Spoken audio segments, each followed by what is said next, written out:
Hey Josh, I'm going to take my Mercedes up to the dealership and have my brakes done. What? Why are you going to do that? Well, you know, it's a Mercedes. I want to make sure it's done right. You know, it's German engineering. Dude, it's like the easiest thing ever. Yeah, but not anybody can work on brakes. Dude, I just did mine the other week. It's like the easiest thing ever. Oh, really? Yeah, come on, let me show you. Let's check it out.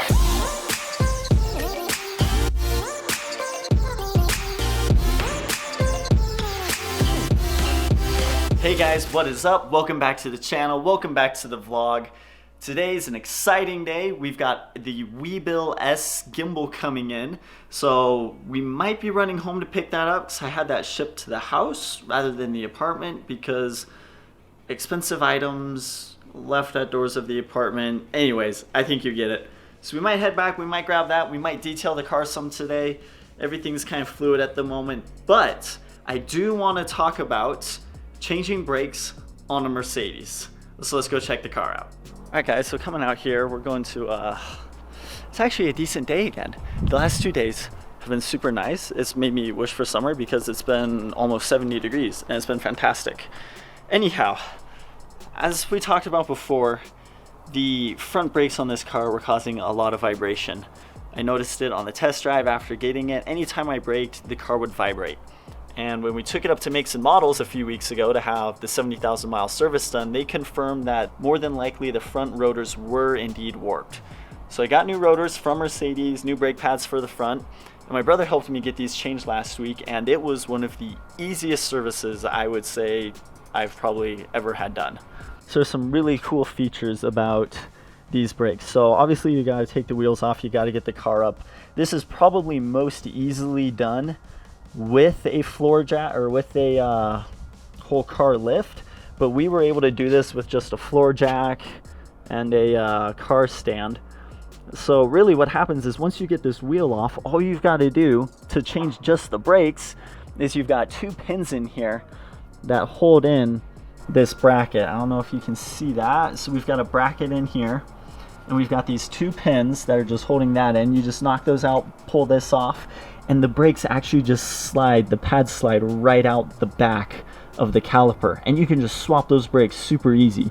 Now to change the rotor, you also need a T30 Torx bit that loosens a nut that's, or a bolt that's in here, and then on the back side you got two pretty hefty sized bolts that you've got to be able to loosen up also.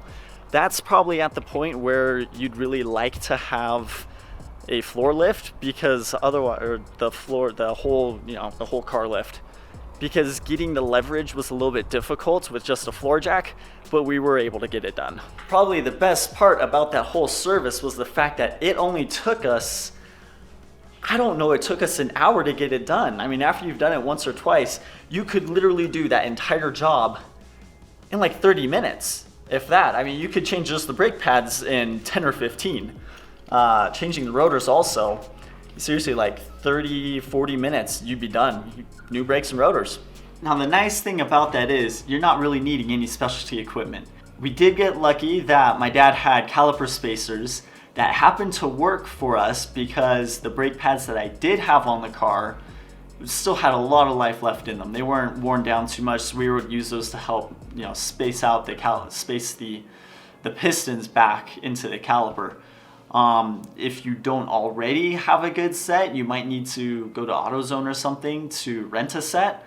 But you know, it looks like, I mean, who knows how long my dad's had those, but it looks like any set just about should work to be able to get those pistons pushed back into the caliper.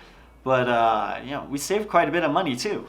The astute among you will recall that for the front brake rotors and tax was going to be, well, before tax, was going to be $648, and front brake pads were going to be another $125 plus tax. That would have brought our grand total up to $773 before tax. Now tax is another 7.75%, so if we add that in, we're going to have another $59.90.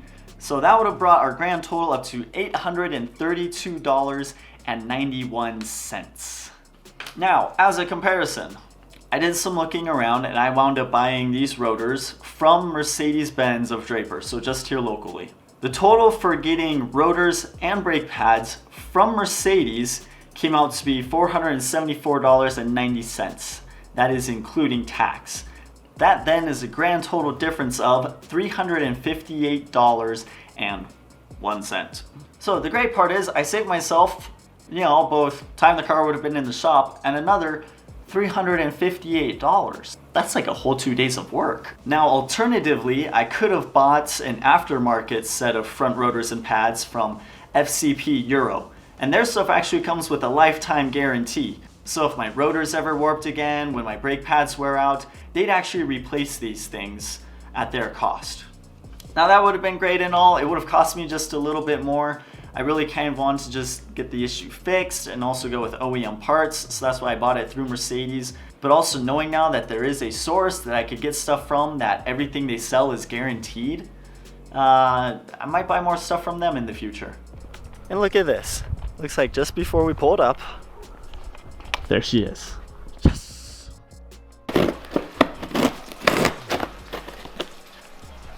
I really need to get a knife for stuff like this, but it's okay. Key's working.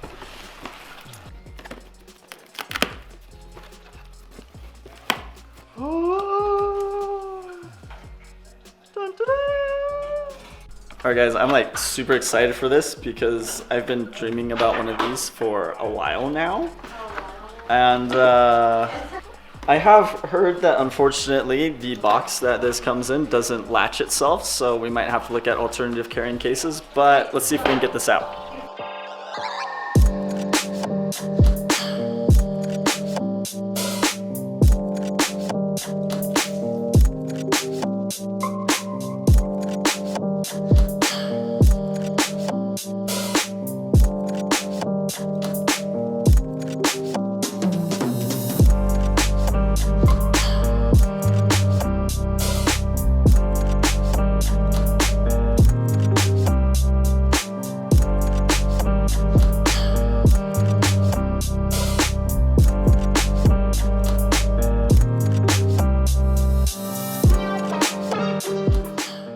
Alright guys, and there we go. We've managed to get it mounted. It's only taken a few hours to even begin to understand how this thing both works and how to set it up and stuff.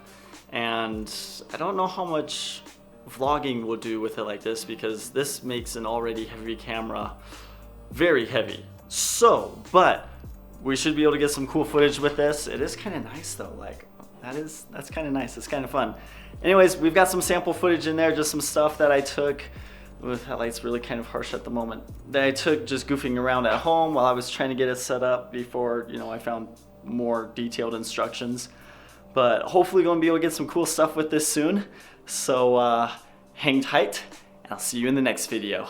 So long.